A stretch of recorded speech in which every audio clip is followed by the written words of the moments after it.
Hello everyone and welcome to the National Army Museum for this week's Friday Insight. The museum is the national home of the history and heritage of the Army, a place where you can experience the story of the Army from the perspective of those who have served in it. There are many ways to support the museum. You can buy a book in our shop, visit the cafe, donate or become a member, where you can get exclusive discounts and your very own events programme. Today, I'm delighted to welcome Dr. Erica Wald. Erica is a senior lecturer in modern history at Goldsmiths, University of London. Her research focuses on the social, cultural and military history of colonial India. Her upcoming book, Everyday Empire, Social Life, Spare Time and Rule in Colonial India, explores the intersections of social life and colonial rule. Today, Erica will discuss how food influenced the lives of the troops and shaped perceptions of the ideal soldier in the 19th century Indian Army.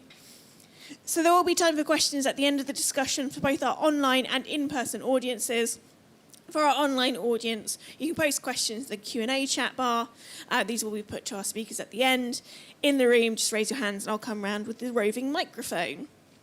Moving on to some technical points. Should we encounter any technical issues, please bear with us while we work to rectify them. If your stream freezes, we suggest that you click the refresh button at the top of your browser. That usually cures all ills.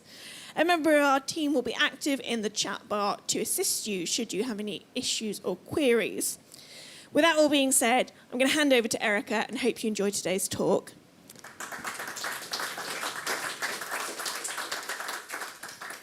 Thanks so much, Amy. Thank you all for coming today. I'm delighted to be here. Thanks to the museum for inviting me. I want to begin with a plate from George Atkinson's satirical presentation of Anglo-Indian life at an imagined station in India. It's a book called In Curry and Rice on 40 Plates, or The Ingredients of Social Life at Our Station in India. And the station is called Kebab, and in it, the key figures in the cantonment read like an imagined Indian larder. There's Mrs. Turmeric, Major Garlic, Lord Tamarind, Mr. and Mrs. Chutney, and Dr. McGee. And Atkinson's characters largely spend their days fretting about the organization of their mutton club or engrossed in gossip while ensconced at the station's coffee shop, suggesting Anglo-Indian lives which were defined by and organized around eating and drinking. And this food focus is also apparent in many of the memoirs and diaries of upper-class life in India. In her 1838 memoir, Mariana Postins insisted that the standard Bombay breakfast at 10 a.m. began with pommes frites and rice, after which rounds of social visits could commence.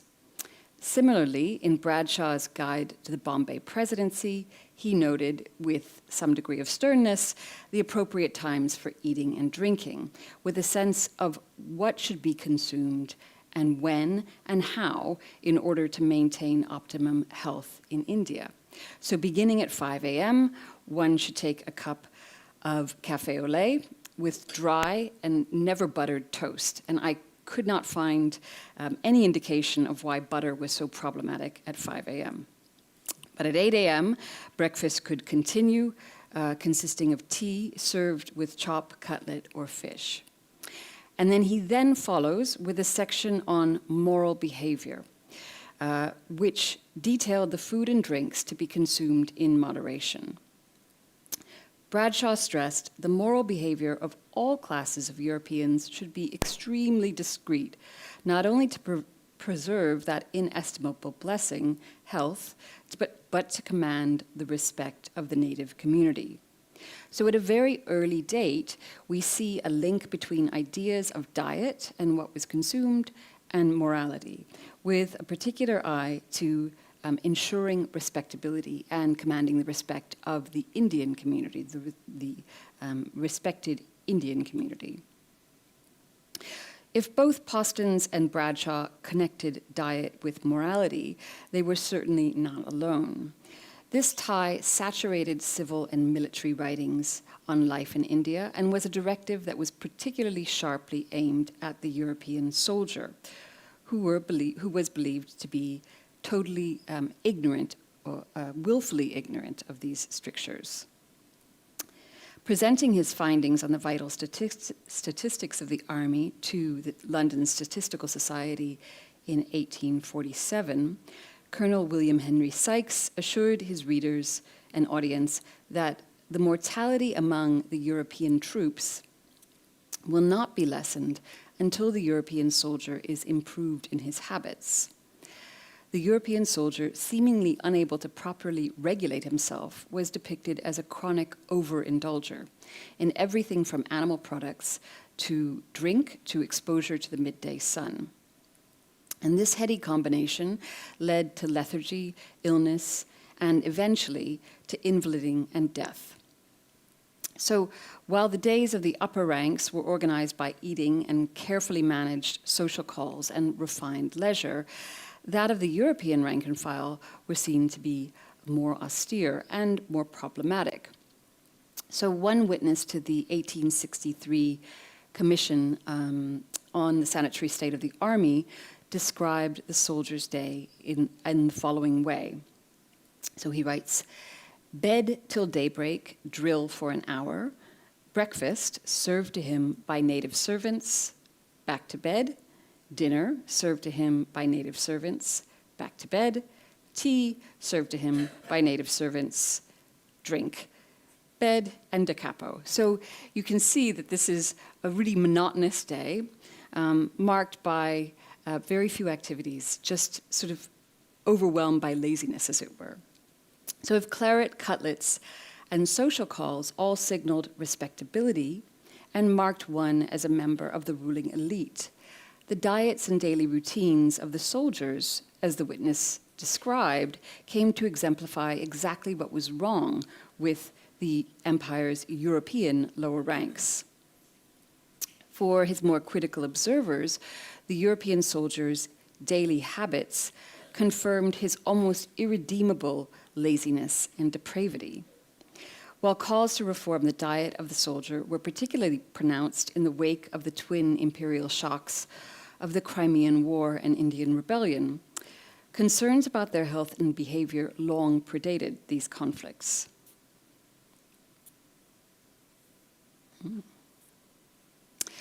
James Johnson's influential 1813 tract on the influence of tropical climates on European constitutions implied that some Europeans, and here he was taking direct aim at what he deemed men of low class, and particularly the soldiers, brought illness on themselves by virtue of their eating and drinking habits and their ill-timed exercise. Johnson argued that this dangerous combination provoked what he called torpor in the liver, the lassitude which European soldiers were seen to personify. While medical texts asserted that Indian bodies certainly suffered from diseases such as smallpox and fevers with rates similar to Europeans, the organs of the liver and the stomach were identified as particularly problematic for Europeans in India.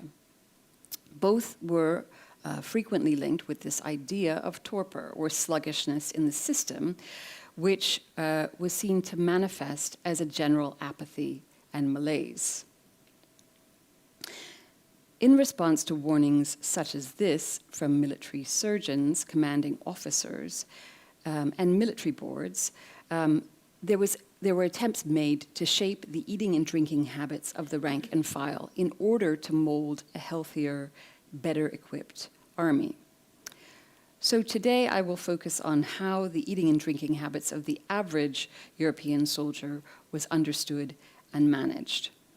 And these attempts resulted in the creation of two military institutions, which today we see as standard, but which were far less common in the 19th century, which sought to provide the men with regulated food and drink, and which would, it was hoped, transform their behavior and their health. That is, the canteen and the mess. And here, I should specify that the mess for soldiers is a very different institution than that for officers. So I'm going to be talking about what messing for soldiers looks like. So while the mess as an institution was far less fixed until the 20th century, the canteen system, the first of these institutions, was largely shaped beginning in the 1820s to establish a designated space for the men to drink their rations and buy further subsidized, government-controlled alcohol. At some stations, this went further still, and soldiers' clubs, coffee rooms, and regimental institutes were formed, all of which aimed to provide the soldier with more refined spaces in which to socialize. But the canteen, and this is a later 20th century image, was the most standardized among these, established at all stations where European troops were based, from about the late 1820s onwards. These were created in the hope that they would mold a more upright soldier, a man apart from his dissolute early 19th century predecessors, a new soldier whose behavior while eating and drinking reflected his superior discipline both on the parade ground and in battle. Perhaps ironically, but unsurprisingly, regulations around canteens played a particularly significant role in cementing the central place of drinking in the daily routines of European soldiers in India. But canteens and the canteen system, because it's sort of part of a broader system to control alcohol, which I'll talk about in a minute, were seen to have two distinct advantages for the company. One, it provided men with healthier, alcohol that was deemed healthier, and was part of a system which established a very lucrative monopoly on the sale of alcohol in and around military stations. Now, this decision to establish a separate space for the men to eat their meals and establish official supply lines for food and drink emerged out of fears of the unhealthiness of India's climate, as well as an idea that certain Indian drinks, while suitable for Indian bodies, were actually dangerous for European ones. And this was further combined with the desire to minimize the men's exposure to the sun, and combined with a fear that native food and drink held its own dangers. So we start to see barracks reshaped to accommodate separate spaces in a number of ways. In terms of eating, this might include a separate room apart from the men's sleeping area, in which they could use as a day room and eating space, or in some stations, the addition of a veranda around the barracks. But this was not always a given, right? So these separate spaces were not always given. The canteen was, however, more common as an established separate space. So these concerns around climate, exposure, exercise, and control combined to mean that in many stations across India, European soldiers were ordered to remain confined indoors, inside their barracks for much of the day. While the barracks were cooled by fans or punkas overhead, this was no doubt still a stifling space in the heat of the summer. Moreover, in the years when many of these troops were illiterate or maintained lower levels of literacy, this meant that many simply lay on their beds for much of the day, often only sneaking out at night when the weather was cooler to escape to nearby grog shops or brothels. So perhaps ironically, but unsurprisingly, this enforced containment then led some other observers to argue that the men's confinement and lack of activity was equally dangerous. So discussions of laziness, sluggishness, and this idea of bodily torpor in particular were often interlinked with the idea and discussions on stimulating drinks. Many military surgeons held that alcohol worked as an aid to digestion, as a stimulant in the early 19th century. And indeed, this idea sort of held on in some quarters throughout the 19th century. So this is connected to an earlier belief that certain liquors functioned as a stimulant when given early in the morning and could be used to counter the enervating effects of India's climate on European bodies. And this belief also trickled down to the soldiers themselves. So Norman Cheevers, who was a surgeon who wrote multiple tomes on the health of the soldier in India, recounted the story of the men of the 18th Regiment in Bengal who had signed a temperance pledge while they were based at Fort William. But on hearing that they were to be sent to Burma, turned to the clergyman who had administered this pledge to beg him to relieve them from it. This, they explained, was because they felt their bodies would be unable to handle the climate of Burma without the stimulation of alcohol. So according to this logic of alcohol as a stimulant, or following this logic, the soldiers received a liquor ration every day, which was sourced and supplied by the commissariat department.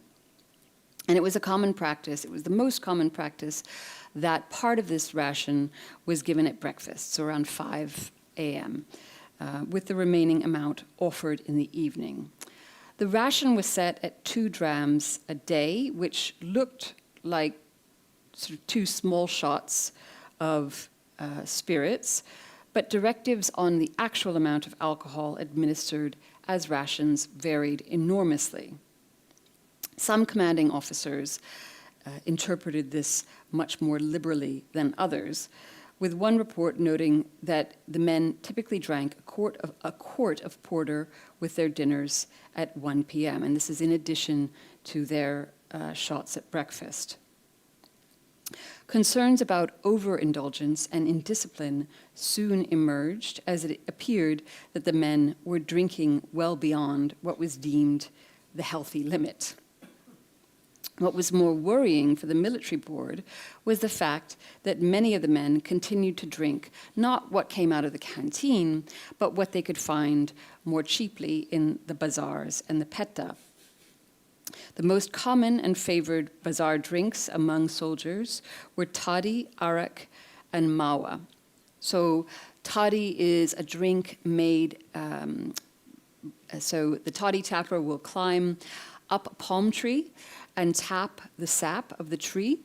The sap is then brought back down in these large jugs, and it's fermented for a day or two, at which point it turns alcoholic. And usually toddy was sold from underneath the trees it was tapped, so it was very widely available. This is a later image of a toddy shop in South India, with a quote that I really liked from Gandhi, and he's writing in the Harijan in 1928, not about the European soldiers, but about drink and the poor, the Indian poor, and he's talking about the ways in which toddy shops are sort of functioning as social sites and social clubs.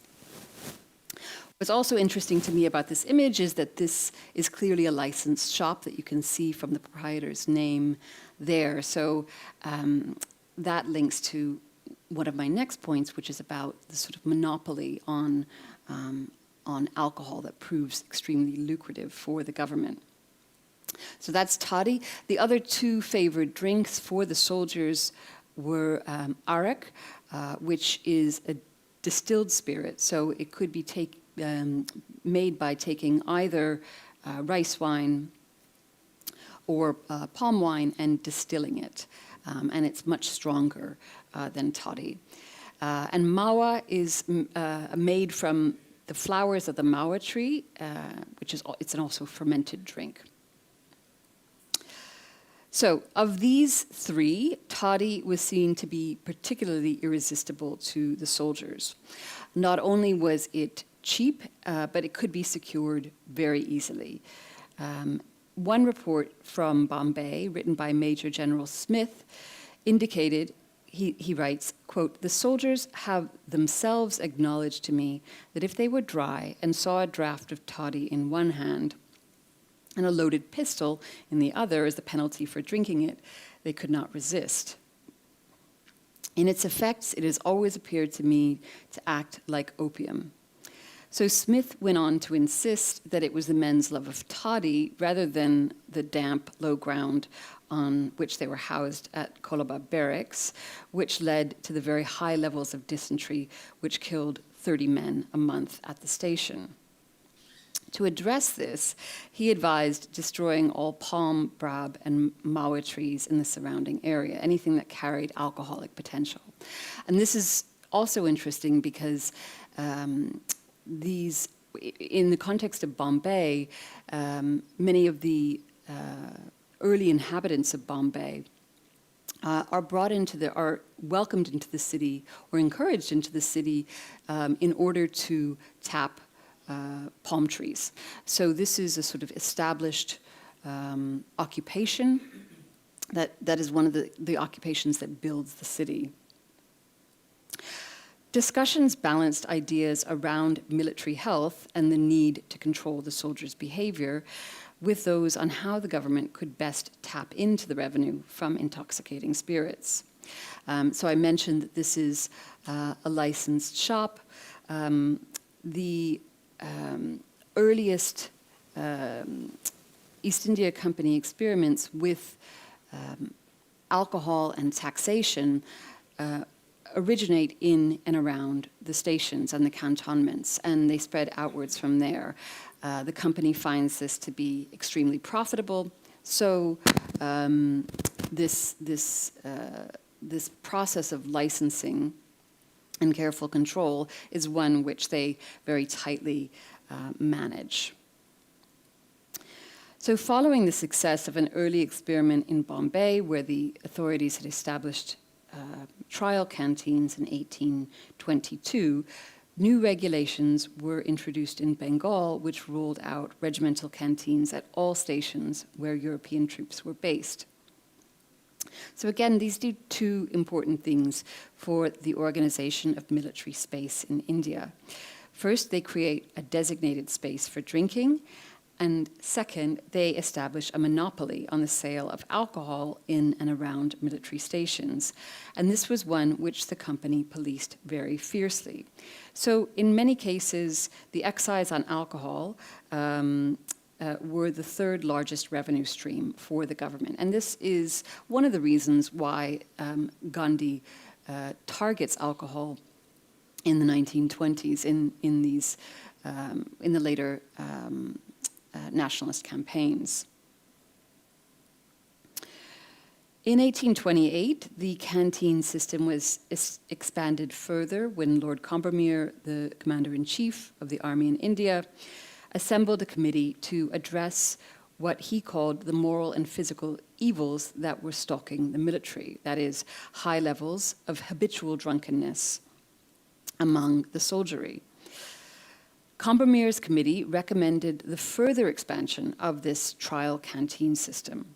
This, it was promised, would encourage the men to remain inside the cantonment instead of wandering outside in search of the cheap, widely available toddy or arak to be found in the bazaars. By this logic, wholesome beverages would replace the pernicious and clandestine, and for this they meant Indian-made spirits. And it followed would transform the men's behavior and their health. So brewers like Hodgson's of Bow in London were called upon to ship beer to India, and this is the origins of the still thriving India Pale Ale. In addition, the military approved experiments in beer brewing and distillation. In one of these experiments, the Court of Directors of the East India Company sent 15 bags of hops from London to Bombay with instructions on how to brew suitable beer. A committee was appointed to taste test the results, and they pronounced 3 of the 5 varieties to be good and wholesome. Similarly, in Bengal, the troops were supplied with beer in the hopes that this would discourage them from drinking Bazaar spirits. The Court of Directors of the company remarked glowingly on another experiment in Fort William in 1840, noting to the military board that the picture of health of Her Majesty's 26th was so favorable that it led them to believe that the whole internal economy of the Corps must be in a very perfect state. They had reached this conclusion by comparing hospital admissions to the number of gallons of spirits sold in the canteen, in this case being some 8,000 gallons less than the government allowance in 1838.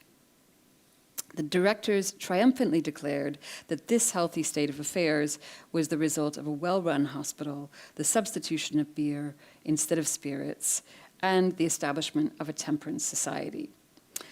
Of course, the reduced level of spirits sold in the canteen did not preclude the possibility that the men were getting alcohol elsewhere. However, the Court of Directors didn't appear very willing to acknowledge this eventuality. While the canteen system aimed to manage and certainly profit from the flow of alcohol into the cantonment, the management of food and messing was often more problematic. So while the morality, or certainly efficacy on health grounds, of the canteen system remained rather murky, one of its advantages was the fact that it provided a steady, incredibly lucrative stream of revenue for the company. But this was more difficult to achieve with food supplies. Food, while just as fervently discussed, was far less profitable, although some commanding officers were indeed accused of profiteering. This fact might explain why organizing more efficient and uniform food distribution appeared to be somewhat less of a priority for the military. Instead, supply and distribution was largely left in the hands of a legion of what we would now describe as subcontractors. The commissariat depended on a vast network of suppliers to provide food for the troops, and its preparation was left in the hands of individual servants who were hired by the soldiers themselves, that is, the barwachi, or the Indian cooks. And their pay, and this is one here, came out of the men's stoppages. So it was required, so the men were required to pay for the salaries of these Indian cooks. For much of the 19th century, the daily rations for a European soldier serving in India consisted of a pound of bread, a pound of meat, 1 pound of vegetables, 4 ounces of rice, 5/7 of an ounce of tea, or double that amount in coffee, sugar, salt, and firewood. So this is similar in many respects to what soldiers are getting in Europe. The problem is that substitutes were often needed, as the availability of certain foodstuffs at particular stations was problematic at best. Addressing the 1863 Sanitary Commission in Parliament, Dr. Bird suggested that the poor health of the soldier was not simply due to the strains of the climate, but what he deemed dietetic deterioration, suggesting that it was a lack of variety in the men's diets, which was a great cause of concern. The military board responded to this by trialing a number of practical alternatives to the problem of supply. One suggestion, which promised to address both the charge of laziness among the troops as well as a lack of variety in their diets, in fact my favorite suggestion, came in the form of soldiers' gardens. So in stations across Bengal and into Burma, we see land allocated and tilled and vegetable seeds sent from government botanical gardens to commanding officers to distribute to the men in the hopes that this would solve two problems at the same time. So we see a number of different types of gardens. There's the gardens that are laid out directly behind the barracks, which are the soldiers' favorites because they can do whatever they want with these gardens. And there are also larger regimental gardens, as well as ornamental gardens, which are serving a different purpose. It's more sort of for a place for the men to go on a Sunday afternoon. So you have this certain tension, right? So the smaller gardens often aren't enough to provide the supplies that the commissariat needs. But the men prefer working in the smaller gardens. They don't really like going to the larger gardens because it requires them to dress and to walk further away from the barracks. But it's those larger gardens that actually have the potential to supply the commissariat. So the military board tries to do a number of things to encourage the men to grow vegetables. They propose competitions and awards for the most successful and diligent horticulturalists, and you see a number of sort of disputes between individual soldiers who are sharing garden space, fighting over sort of who took whose prize vegetables. And you also have annual exhibitions where the men can be the men's vegetables can be celebrated. However, these gardens were not uniformly successful, and the problem of supply and variety remained a significant one well until the 20th century. Now, on an everyday level, the preparation and serving of the men's meals, as I mentioned, was organized by dividing the men into mess groups, each of which were looked after by the Barwachi. In the Bengal Army, there were generally 4 messes per company, and John McCosh, a former Bengal Army staff surgeon, insisted that each mess had its own cook and that meals were catered to the tastes of that particular group. So depending on the men's preferences and the abilities of the cook, the rations could be prepared either as a kebab, a curry, or a stew. And this was often down to sort of the regional background where the cooks came from. While some observers celebrated the ingenuity of Indian cooks, others remained more critical of the timing of meals and debated just exactly what should be served to the men and when. So there was a criticism that that the men received quite a lot of meat in the morning, sort of before any activity. So there's debates about the particular timing and distribution of food. What's much less often discussed in the official records was the very real possibility of hunger. The timing of meals meant that and there's 2 meals a day, between dinner one day at 1 p.m. and breakfast the next, which was between 5 and 6 a.m., the men, if relying on rations alone, had to wait sometimes 19 hours in between meals. For one observer, the solution was to implement a tighter, what he called a supervision of the system of diet among European troops, not with regard to commissariat supplies, which he asserted were of good quality, but of the cooking itself, as well as the timing of meals, to ensure both better health and better behavior. Until this was realized, though, the men, if they sought food beyond what their rations provided, were forced to turn to their barwachi or to one of the merchants among camp followers and pay for additional foods out of their own pockets. John McMullen's Camp and Barrack Room, which was presented as a warts and all account of the army, contains frequent mention of the lamentable state of food presented to the soldiers. He complained that rations in India might be sufficient had they been of, quote, tolerable quality, properly cooked, but that the soldiers were served bad meat, gritty bread, and rotten potatoes. Moreover, he insisted that what was provided was simply not enough to stave off hunger. So he writes, "At 1 o'clock, the cook again appeared with our dinners. Mine consisted of the remaining half-pound of my day's ration of beef, the other half being the steak of the morning, and the water in which it was boiled, which the rogue called soup, but such soup I have never tasted before. The black broth of Sparta would have been a luxury in comparison, and even a Lycurgus must have acknowledged that it was rather meager." He goes on to ask the cook if there was anything else to be had, to which he received a blunt rebuke, that unless he coughed up more money, he would only get what the rations provided. But with 2 pice more, he offered McMullen a toad in the hole. And for a further 2 pice, he could have mango pie or rice pudding. This amount duly changed hands, and the cook then informed him that his meal would come tomorrow. Desperate, McMullen dug around for what remained of his morning ration roti, but he had found that it had now gone stale, dry as a sapless twig.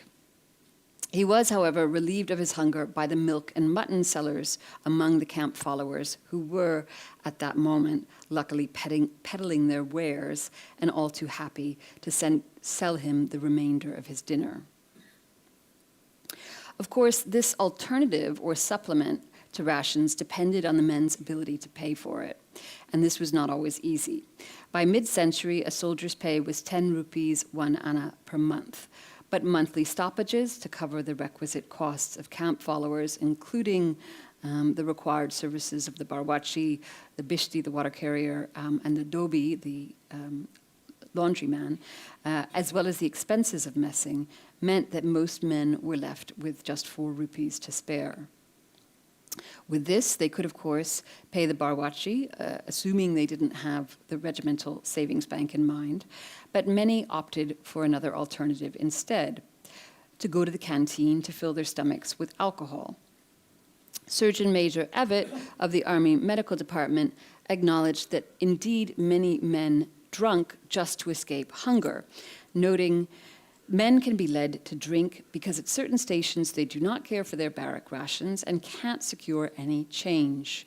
And he goes on to say, "We know how much the better classes are in this way superior to the soldier, having frequent changes of dishes, dainty, tempting food, afternoon tea, early morning tea, iced drinks, all enabling them to battle with any feeling of depression, which at times seems to attack many people." So he points out the monotony of the men's days and the rations, and encourages this to change. So he then concludes by saying, "A delicately organized man who cannot digest his ration finds himself hungry after meals, and failing in securing some food, falls back on liquor to check the demands of his system." So in many ways, the canteen presented a much more attractive alternative. Not only could it fill the men's stomachs with alcohol rather than food, but it was a convivial place, and something else to do which could break up the monotony of the men's days. Outlining the causes of drunkenness among the European troops, Evatt lamented that the average life of the soldier, unless when full, as is of intense excitement during the rare occurrence of a campaign, is really rather dull. So just a few words in conclusion. In 2009, the MOD announced that chicken tikka masala would be a standardized component of military rations. In the 19th century, however, the relationship between the European soldier and so-called Indian food was more complicated. The establishment of institutions like the canteen was born from an anxiety surrounding the perceived ill health and ill discipline of the lower ranks, which was explicitly linked to their eating and drinking habits. In particular, their supposed insistence on drinking illicit alcohol and eating at inappropriate times. It was also born from a desire to control the men's exposure to the Indian environment. Indian food and drink, when not regulated through the so-called proper channels, were seen to hold certain dangers. But this focus on controlling behavior through wholesome beverages and respectable spaces and managed food often overlooked a more fundamental problem: the failure to adequately feed the troops. The monotony of their days and insufficient rations left many men bored and hungry, driving them to seek sustenance not in a reformed diet, but in the canteens and bazaars instead. So in the end, the canteen became less a tool of moral transformation and more a practical, if problematic, solution to the Army's own logistical and culinary shortcomings, transforming this space of intended discipline into a refuge from hunger and the monotony of barrack life. Thank you very much.